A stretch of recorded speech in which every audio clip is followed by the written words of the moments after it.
चटपटको तयारी हुँदैछ है साथीहरू। बन्दा टमाटर, यो चाहिँ भुटेको केराउ, त्यसपछि मुङको दालमोठ, हरियो भुटेको केराउ, यो चाहिँ हरियो केराउ। कस्तो राम्रो छ के है। यो चाहिँ तीनटा चाउचाउ, मलाई चाहिँ भुजा भन्दा धेरै चाउचाउ हाल्न मन लाग्छ के। गाजर, प्याज, धनिया र लसुन। यो चाहिँ उसिनेको आलु। खुर्सानी चाहिँ मैले धेरै हाल्दिनँ, थोरै लिएको छु। अनि त्यो चाहिँ काँक्रो। मैले चाहिँ अब यहाँ चाहिँ पानी बसालेर यो अलिकति मैदा हालेर अनि फुड कलर हालेर चाहिँ मैले चाहिँ यो गिलो चटपटेको लागि बनाउँदैछु है गाइज। यो चाहिँ गिलो चटपटेमा हाल्ने हो। यो चाहिँ मजाले पाक्नुपर्छ अनि यसमा चाहिँ अलिअलि डल्लो डल्लो देखिएको हुन्छ, त्यसलाई चाहिँ मजाले फिट्नुपर्छ है। यो डल्लो डल्लो देखिएको चाहिँ राम्रोसँग नफिटेर हो, यसलाई चाहिँ मजाले फिट्नुपर्छ है। अनि यसलाई मजाले फतफत हुने गरेर पकाउनुपर्छ। लगभग यो रेडी भइसक्न लाग्यो है गाइज, हेर्नु है।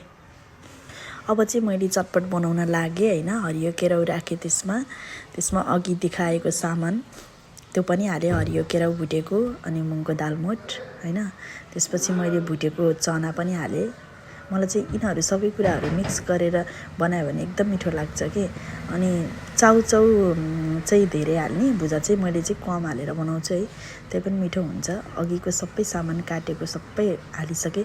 भाँडो चाहिँ अलिक सानो भयो जस्तो लाग्यो कि, अब भाँडो चाहिँ मोल्न चाहिँ नमिल्ला जस्तो लाग्यो कि, त्यही भएर सबै सामानहरू हाल्दै गएको त भाँडो त भुजा हाल्न नपाउँदै भोरिन लाग्यो, त्यही भएर मैले भाँडो चेन्ज गरेँ।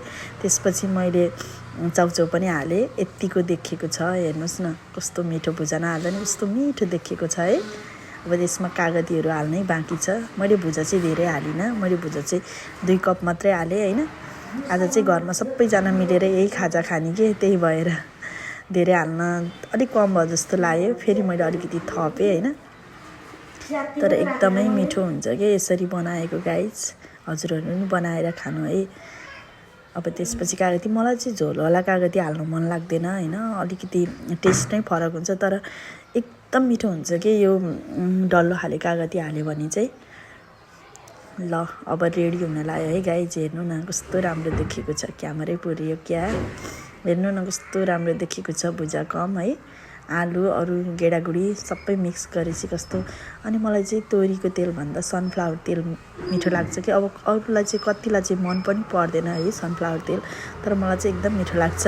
चटपटमा चाहिँ तेल हालेको चाहिँ मिठो लाग्छ कि।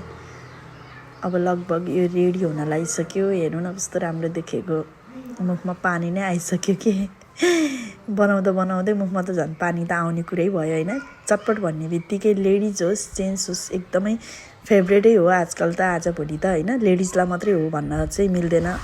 अब चाहिँ गिलो चटपटतिर जाउँ है साथीहरू। यही चटपटलाई मैले चाहिँ अघि बनाएको गिलो हालेँ, अनि त्यति गिलो हालेपछि नै यो गिलो चटपट हुन्छ क्या। त्यही भएर अब मलाई चाहिँ एकदम अमिलो बढी मनपर्छ है यसमा। यो गिलो चटपटमा चाहिँ बढी अमिलो भएको मनपर्छ कि, अमिलो पिरो टक्क हुनुपर्छ नि त होइन चटपट भनेपछि नै। अनि त्यही भएर चाहिँ यसमा चाहिँ मैले अझै अमिलो थपेँ कि। मैले चाहिँ फेरि यस्तो हो कि, खान्छु बनाइदिऊ न यस्तो खान्छु भनेपछि चाहिँ मलाई एकदम खुसी लाएर बनाउनु मन लाग्छ कि। आजको हाम्रो खाजा चाहिँ यही हो है साथीहरू। हजुरहरूलाई कस्तो लाग्यो भिडियो हेरेर भनिदिनु होला है। हेर्नु न कस्तो राम्रो देखेको छ कि चटपट है। बाई।